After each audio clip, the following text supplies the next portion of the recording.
বাংলা সাহিত্যের আবির্ভাব মোটামুটি 650 খ্রিস্টাব্দ হলে বাংলা সাহিত্যের বিকাশ 1600 বছরের পুরনো বলে দাবি করা হয়। সারা বিশ্বের ব্যবহারকারী ভাষার নিরিখে বাংলা ভাষা সপ্তম বৃহত্তম ভাষা। ভারত সরকারের সংস্কৃতি মন্ত্রক এই বাংলা ভাষাকে ধ্রুপদী ভাষা স্বীকৃতি দিল। এটা খুব গৌরবের, আনন্দের। এই প্রসঙ্গে প্রাবন্ধিক অধ্যাপক বিশ্বজিৎ পাণ্ডা ও বিশিষ্ট শিক্ষক ডক্টর মানস দাস জানালেন, নমস্কার। আমাদের যারা আমরা বাংলা ভাষাভাষী, বাংলা যাদের মাতৃভাষা, বাংলা ভাষা নিয়ে যারা চর্চা করেন, আমাদের প্রত্যেকেরই কিন্তু এটা আনন্দের সময় এসেছে, উদযাপনের সময় এসেছে। এতদিন ধরে বাংলা ভাষাকে ধ্রুপদী ভাষার মর্যাদা দেওয়া হয়নি। গতকাল এই কেন্দ্র সরকারের বিশেষ দপ্তর তারা ঘোষণা করেছেন বাংলা ভাষাও ধ্রুপদী ভাষার মর্যাদা পেল। এতদিন পরে তারা এই ঘোষণা করলেন। এতদিন কেন হয়নি সেটাই আমার কাছে খুব অবাক। বাংলা ভাষার থেকে অনেক পরে জন্ম হওয়া নবীন বহু ভাষা তারা ধ্রুপদী ভাষার মর্যাদা পেলেও বাংলা ভাষা পায়নি। তার একটা কারণ হয়তো বিশেষ কিছু প্রসেসের ভেতর দিয়ে তো যেতে হয়, আবেদন করতে হয়।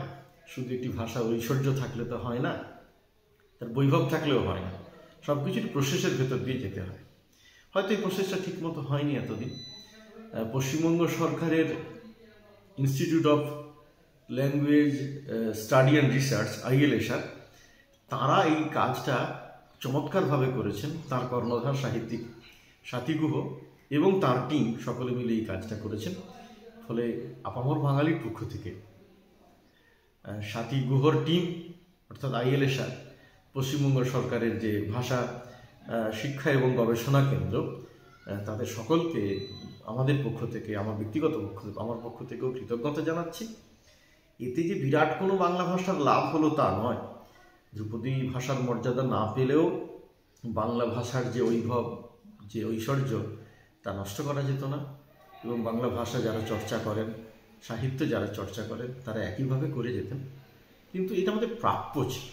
এইটা আমরা বাংলা ভাষাও যে তার মধ্যে যেটা ক্লাসিসিটি আছে, বাংলা সাহিত্যের মধ্যেও যে ক্লাসিসিটি আছে, তার একটা কোথায় জাতীয় স্বীকৃতি এবং আন্তর্জাতিক ক্ষেত্রেও এর একটা প্রভাব থাকবে। বিশেষ করে যারা বাঙালি সারা পৃথিবীতে আছেন, যাদের মাতৃভাষা বাংলা, তাদের সত্যি সত্যি আনন্দের দিন। আমরা আবারও এখন এই যে স্বীকৃতি বাংলা ভাষা পেয়েছে, এটা খুবই আনন্দের বিষয় যে বাংলা ধ্রুপদী ভাষা সাহিত্য যে সম্মান পেয়েছে। যদি আরও কয়েকটা ভাষা এর সাথে পেয়েছে, আসামিজ এবং আমাদের যে প্রাকৃত এগুলো ভাষা পেয়েছে, এবং এটা খুবই আনন্দের বিষয় এবং কেন্দ্রীয় সরকারকে জন্য খুব ধন্যবাদ। যদিও বাংলা ভাষার এই ধ্রুপদী তকমা পাওয়া অনেক আগেই ছিল, কারণ বাংলা ভাষার যে হেরিটেজ, সেটা সত্যি মানে ঈর্ষণীয় ব্যাপার। এবং ভাষা দীর্ঘদিনের পুরনো ভাষা, এবং এখানে যে সাহিত্য সম্ভার আর যে ভাষার যে মাধুর্য, এবং এই সব মিলিয়ে বাংলা ভাষার কৌলিন্যকে তো অস্বীকার করা যায় না এবং প্রাচীনত্বকে তো অস্বীকার করা যায় না। কাজে এটা খুবই আনন্দের বিষয়। এবং আমরা জানি বাংলা এখন পৃথিবীর পঞ্চম, মানে সর্বাধিক দিয়ে দেখতে গেলে পঞ্চম আর কি, অন্তত পজিশনে আছে, ফিফথ পজিশনে আছে। যে সেই জায়গায় অন্তত 32 কোটি মানুষ সারা পৃথিবীতে বাংলা ভাষায় কথা বলে। এবং আমাদের রাজ্যে, আমাদের দেশে পশ্চিমবঙ্গ, ত্রিপুরা এবং আসামে যে বরাক উপত্যকায় সেখানকার সরকারি ভাষা হিসেবে বাংলা স্বীকৃত। তো আমাদের পার্শ্ববর্তী দেশ যে বাংলাদেশ, সেখানকার সরকারি ভাষা বাংলা। এছাড়াও সারা পৃথিবী জুড়ে বিভিন্ন দেশে বাংলা, ব্যাপক সংখ্যক বাংলাভাষী মানুষ ছড়িয়ে আছে। তারা সবাই খুশি হবেন বাংলা ভাষার এই তকমা অর্জনে।